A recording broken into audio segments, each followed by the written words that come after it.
afternoon, everybody, and welcome to the Sports Box, where the only opinion that matters is right here. I am Mike Galetta, a.k.a. Hamilton Mike, bringing you another great special you'll be able to go talk about at the water cooler.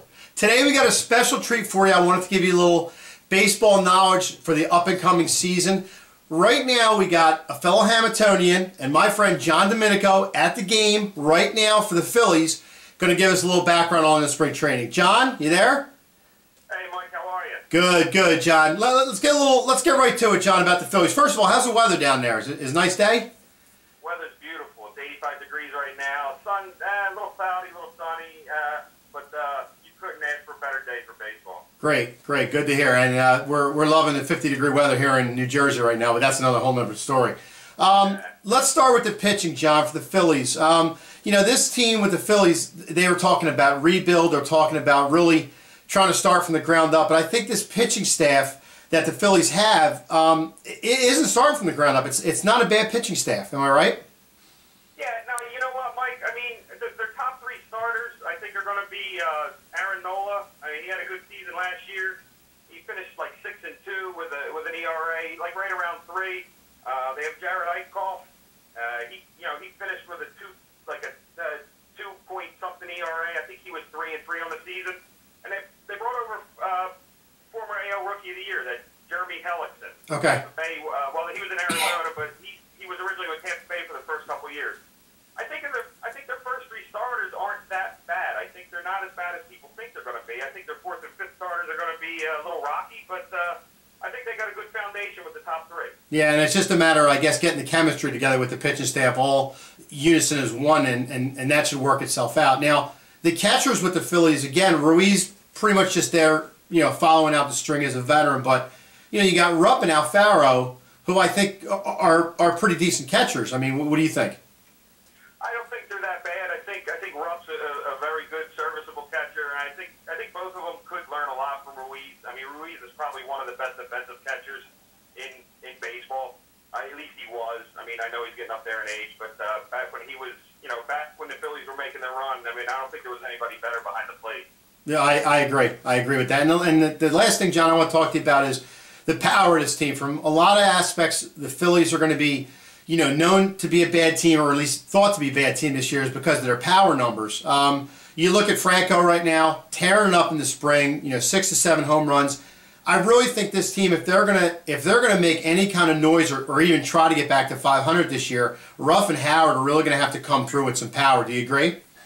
I would agree with that. I think with Franco, you're going to get between 20 and 30 home runs at the third base spot. You know, Ruff and Howard are going to platoon in first. That's my opinion. I think they're just going to platoon. And if you can get 30 home runs from the first base position, that would be great. But as far as after that, I don't know if you're going to get 20 home runs anywhere else. Yeah, it's going to be. You're looking down that roster before we got on the air here. It's a little thin, and that's why I can see a lot of people saying they're going to be a little light at the power spot. But hopefully everything comes together for this team. You know, like I said, they are rebuilding. Hopefully they give us some good baseball. Lastly, John, the over-under in Vegas, 65.5 for the Phillies. What do you think? Well, Mike, honestly, you can call me a homer, you know, if you'd like, or anybody that would like to, but I really don't think the team is that bad. I don't think they're going to be, you know, 65 and 97. Okay. You know, are they gonna make the playoffs? Are they gonna be 500? Probably not. You know, I could see them winning 75 games, 77 games, and you know what? That's actually not bad for as much turnover as there was. A new general manager. I think when it comes to, if you want to talk about the playoffs with a team, I think you're looking at about another 3 years. I would say about 2018. Yeah, I gotta agree too with your mark of the over 65.5. I mean, I don't think they're going to be, I'm not as optimistic as you are. I think they're going to be right around 70, which for this team, rebuilding and doing what they're doing in the offseason to try to, you know, make it work, I think that's not bad. I think next year is going to be the proving ground to see if they take a couple strides forward. And like you said, John, 2018, I think definitely could be a year they get back. Well, Mike, honestly, I mean, they have some up-and-coming talent in the minors. I mean, they have some, you know, J.P. Crawford, shortstop, Nick Williams, one of the outfielders. And they got Jake Thompson, who's one of their up-and-coming pitchers. I mean, if those guys can maybe get up, maybe after the All-Star break this year, and, you know, who knows, get a little bit of experience, and, you know, And talking about J.P. Crawford, they definitely got to get him up. You know, last year it was up and down, and they weren't really ready to get him totally up here full time. I think the time is now, John. I think they got to get Crawford up here and get him some time. Well, I kind of agree with that. I think that the only way you really learn is by actually, like, on-the-job training. I know a lot of people don't want to bring people up too early because if they struggle, it messes with their psyche and going up and down, up and down. But I think he's good enough. He's definitely good enough defensively, and I think you just work with him at the plate. And I agree. I think you just bring him up.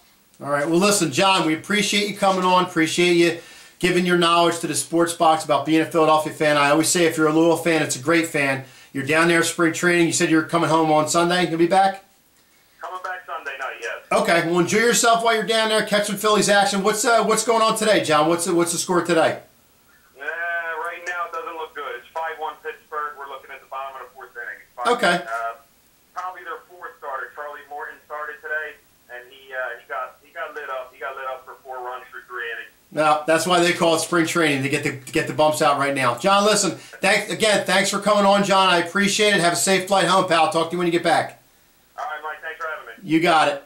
That's all the time we have for the Sports Box today. Keep an eye out for some new stuff. We got some great stuff coming. Got Seth Everett from Major League Baseball Insider going to be on the show next Tuesday to talk a little more Phillies with us and around the league, so keep an eye out for that. Because remember, at the Sports Box, the only opinion that matters is right here. Take care. Thanks for watching. Make sure you subscribe. See ya!